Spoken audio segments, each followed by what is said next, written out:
전체가 극단적 선택하는 일이 대한민국의 다반사로 벌어지고 있습니다. 이게 윤석열 정권이 잘못했어가 아니라 문재인 정권이 싸질러 놓은 이 부작용이 지금 현재 계속해서 일어나고 있는 겁니다. 과연 대한민국 경제에 이대로 두어서 될 것인가? 덕기에는 딱딱할 수도 있고 경제 같은 거는 우리는 안 들어도 된다 이렇게 할 수 있겠지만 빨갱이한테는 가능하겠지만 우파는 그래도 지식함량을 위해서라도 경제적 식견을 좀 쌓아볼 필요가 있다고 해서 오늘 엄청난 개런티를 두고 전문가를 한분 모시고 왔습니다. 큰 박수 칠 준비하세요. 우리 경제가 무엇이 문제인가? 건춘식 교수의 특별 조정 강연을 지금부터 듣도록 하겠습니다.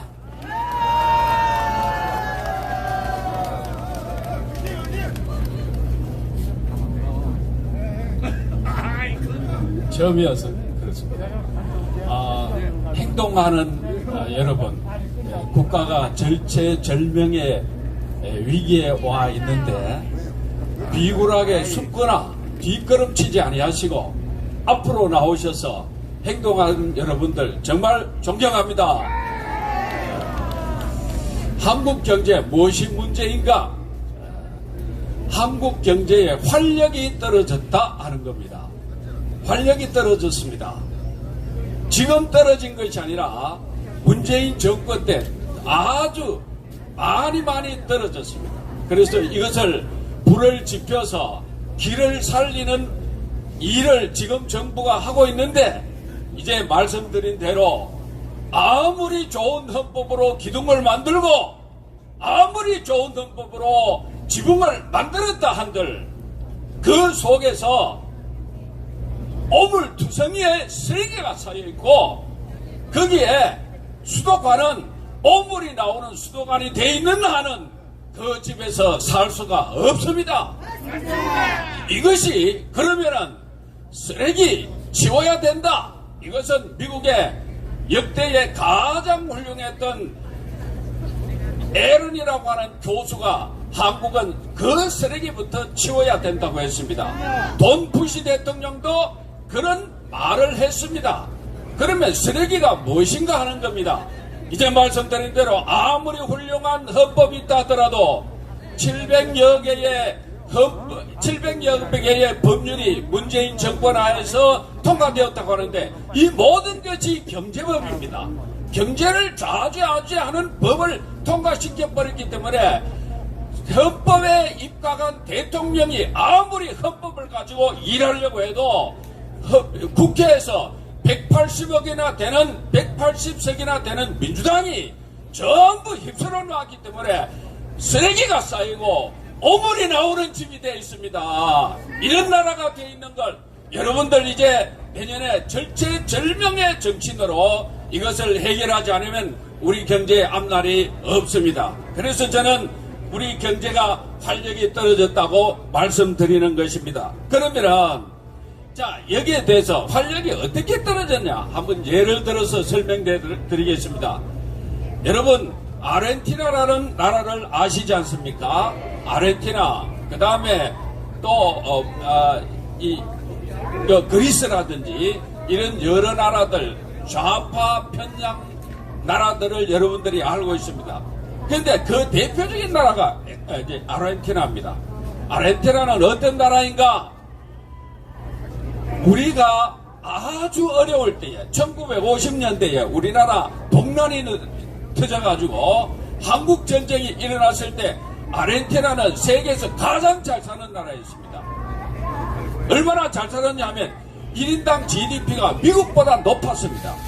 전부 우리가 전쟁 나서 한참 어려울 때에. 그런데 우리나라는 이제 헌법 이승만 대통령이라든지 그 위대한 헌법하에서 또 국민 대표를 잘 선출해서 박정희 정권에서 밀고 나갔는데 이 아르헨티나는 1950년대에 10년 동안 좌파 편향의 엘 페론이라고 하는 대통령이 당선되면서 비록 민주주의는 하고 있었지만은 선거를 위한 표심을 향한 재정 지출을 했기 때문에 이 나라가 오늘날 우리보다 아주 엉망진창인 나라가 되어서 세계에서 가장 비난받는 통계 조작국이라고 하는 나라로 이름이 날려 있습니다.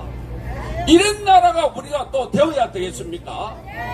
이제 우리도 이런 나라를 눈앞에 보고 있습니다. 왜냐하면 문재인 대통령께서 소주정리라고 하는 경제 정책을 실시를 했는데, 이 소주정을 전파하기 위해서 잘했다고, 이 소주정 소득주도 성장입니다. 이 소득주도 성장이 옳다고 증명하기 위해서 국민들에게 통계를 조작해서 발표했습니다. 아르헨티나하고 같은 길을 걷는 방법을 취하고 있었습니다. 아르헨티나는요, 어느 정도로 못 살게 됐냐면은, 미국보다 잘 사는 나라가 지금은 10번째 국가 부도 사태를 맞이했습니다. 27번이나 IMF로부터 지원을 받은 나라가 됐습니다.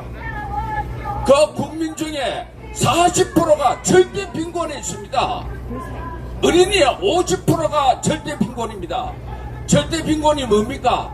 절대 빈곤은 먹을 것을 삼시세끼를 제대로 못 먹는 상태를 절대 빈곤이라 합니다.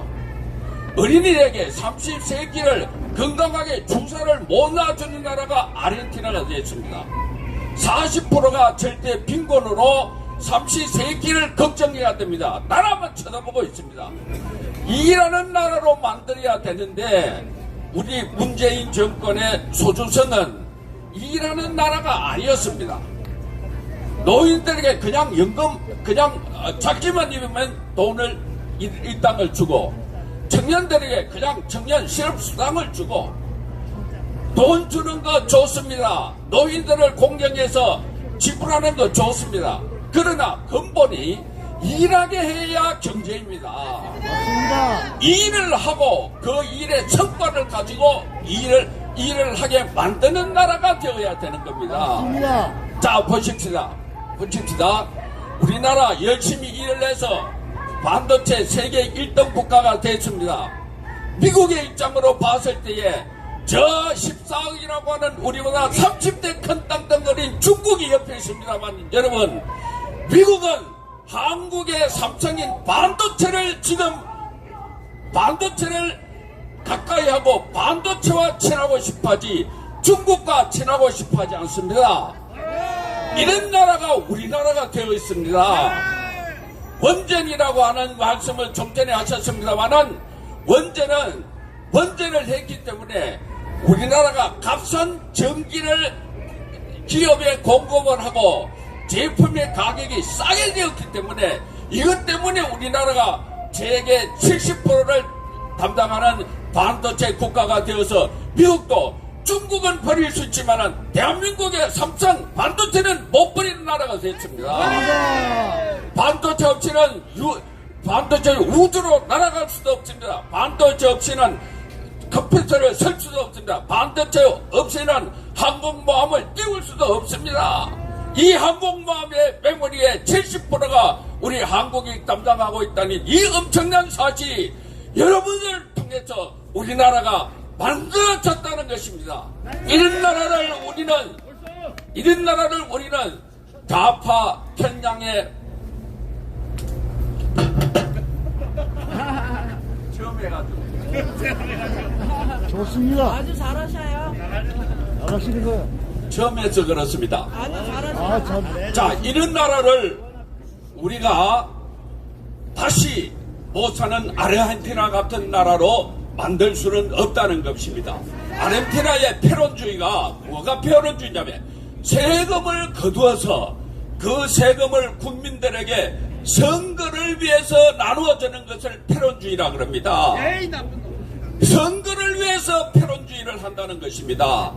자, 그러면은 아까 말씀드린 대로 우리는 다음 선거를 앞에 두고 있습니다만은, 제가 말씀드린 대로 아무리 좋은 기둥을 가지고 아무리 좋은 석가래를 가지고 집을 지어놔도 그 집에 쓰레기가 쌓이고 그 집에 똥물이 들어오는 하는 사람이 살 수 없게 되는데, 이것이 내년 40 선거에 있다는 것이 우리 경제를 어떻게 하면 다시 살릴 수 있는 방법을 만들어내는가 하는 것이 내년 4월 총선에 달려있다.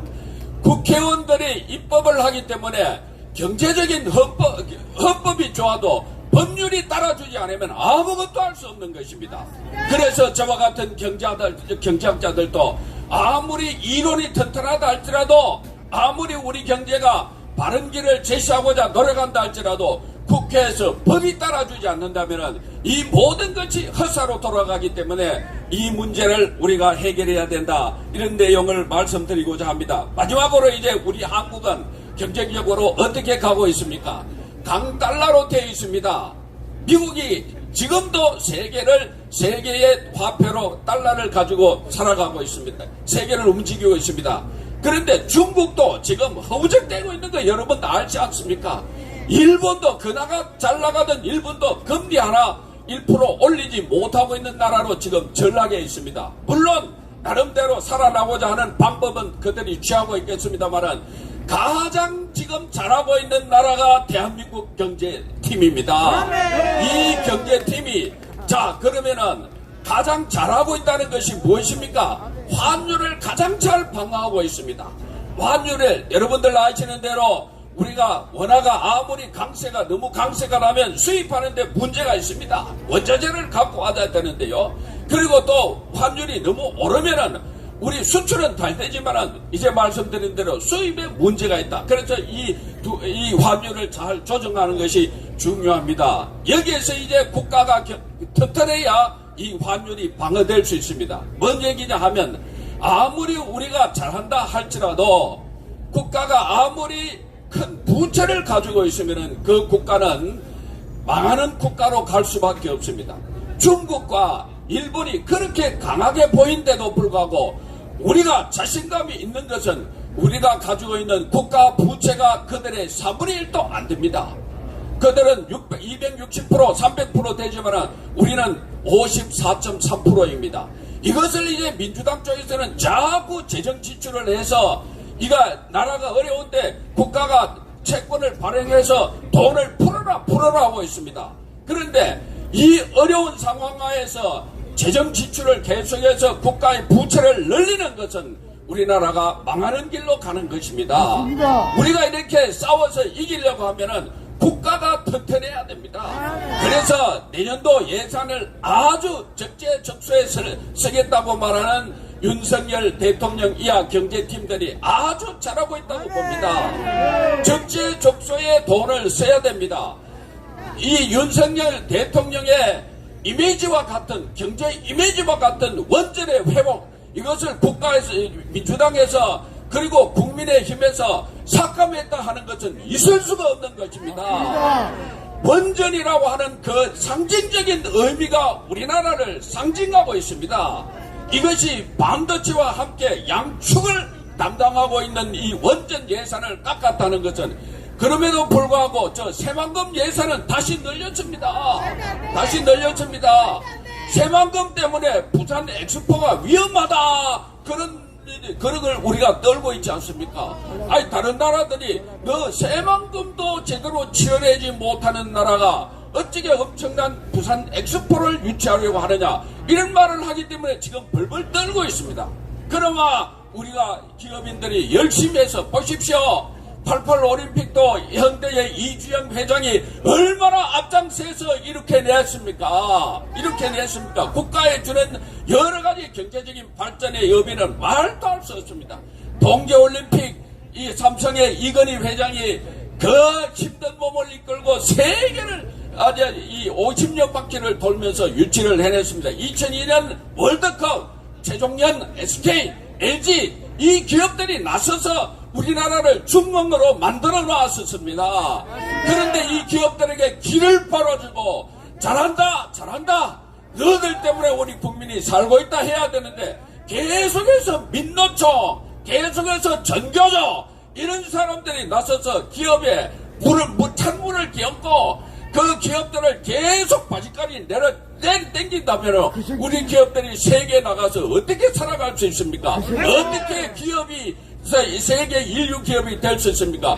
지금이라도 저만큼 버티는 것은 그래도 참으로 잘한다고 생각하는데, 그것은 지난 이승만 대통령, 박정희 대통령, 전두환 대통령, 이 우파 대통령들이 그래도 기업을 계속해서 밀어주고 했기 때문에 오늘날 그와 같은 현상이 일어난다.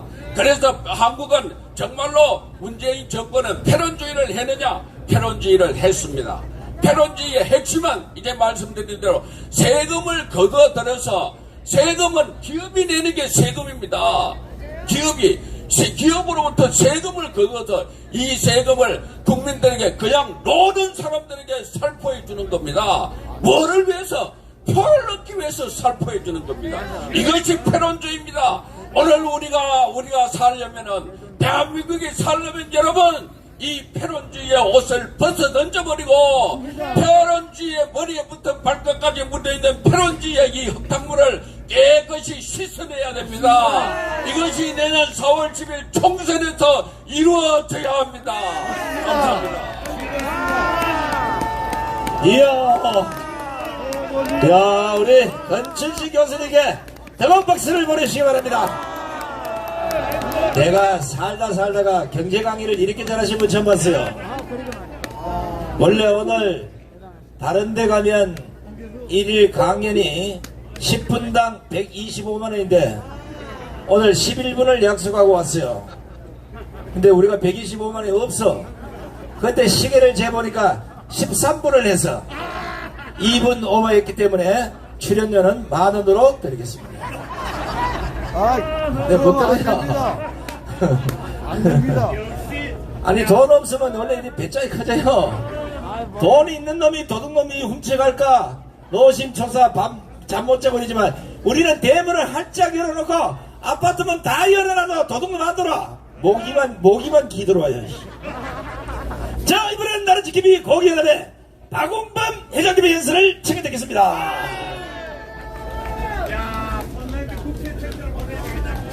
날씨가 많이 춥습니다. 요즘 우리나라 안팎으로 바람 잘 날이 없습니다. 내년 총선을 4개월 앞에 두고 우리는 무엇을 어떻게 해야 할지가 더욱 분명해졌습니다.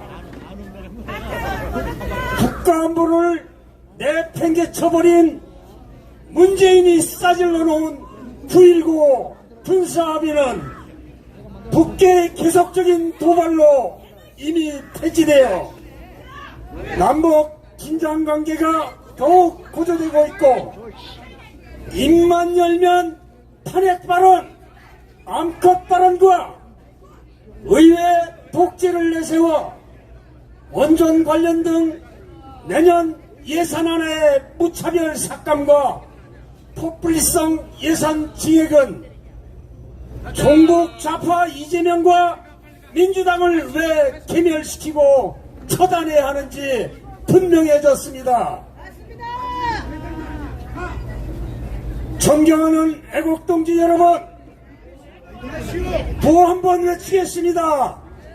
문재인과 이재명, 노태악을 당장 구속 처단하라! 처단하라! 지난 11월 19일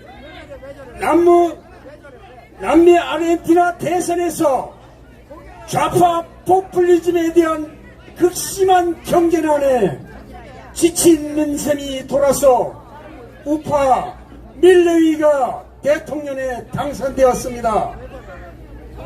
우리는 포퓰리즘의 종착역은 결국 국가 자살 행위라는 지구촌 사례를 수없이 봐왔습니다.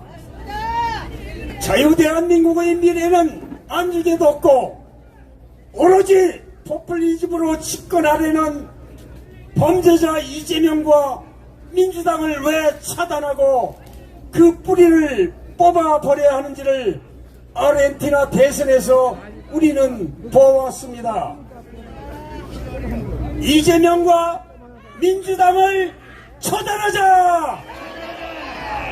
문재인, 이재명, 노태악을 당장 구속하라! 존경하는 애국동지 여러분, 입만 열면 탄핵 부르짖는 더불어민주당은 이재명을 비롯한 37명의 전 현직 국회들이 수사 중이거나 재판을 받고 있습니다. 이놈들이 탄핵을 부르짖을 자격이 있습니까? 없습니다. 누가 누구를 탄핵한다고 지랄 발광을 합니까? 우리는 이들을 과감하게 처단해야 합니다. 존경하는 애국동지 여러분, 내년 총선은 국회의원을 뽑는 선거가 아닙니다. 국민의힘과 더불어민주당의 미래가 걸려있는 것도 절대 아닙니다. 자유대한민국의 미래와 운명이 걸린 중차대한 선거로 자유민주주의 대한민국의 성장 발전이냐, 아니면은 저 김정은이의 통치를 받아야 하느냐 결정 지을 수 있는 우리의 목숨과 같은 우리는 알아야 합니다. 썩은 냄새가 진동하는 노태악 선관위의 환골 탈퇴와 함께 우리는 사전투표제와 투개표 시스템을 수개표로 전환하는 선거제도의 개혁을 통해 내년 총선에서 반드시 압승해야만 합니다. 그래야 혼란스러운 자유대한민국을 구할 수 있습니다. 우리는 김정은이의 통치를 받아서는 절대 안 됩니다. 문재인, 이재명, 노태악을 당장 구속 처단하라. 종북 좌파 뺄갱이 민주당을 처단하라. 감사합니다. 자, 수고하신 우리 박홍범 회장께도 감사의 박수를 보내주시기 바랍니다. 자, 지금 부정선거 또 빨갱이 정리하는데도 시간이 모자라는데 내부의 문제를 이 행사장까지 와서 분란을 일으키면 앞으로는 어떤 단체가 됐든지 간에 사회자의 집권으로 여기 안 세우겠습니다. 내부 정리는 내부에서 정리를 하고 오시고 여기 와서는 오로지 똑같은 목소리를 내주시면 고맙겠습니다. 참고로 제가 수많은 모임의 일원으로 활동을 하고 있습니다만은 여기에 와서 사회를 보는 시간도 제 시간의 일부이기 때문에 목숨 걸고 하고 있습니다. 여러분 알다시피 제가 오늘 이 모자를 왜 쓰냐 이러면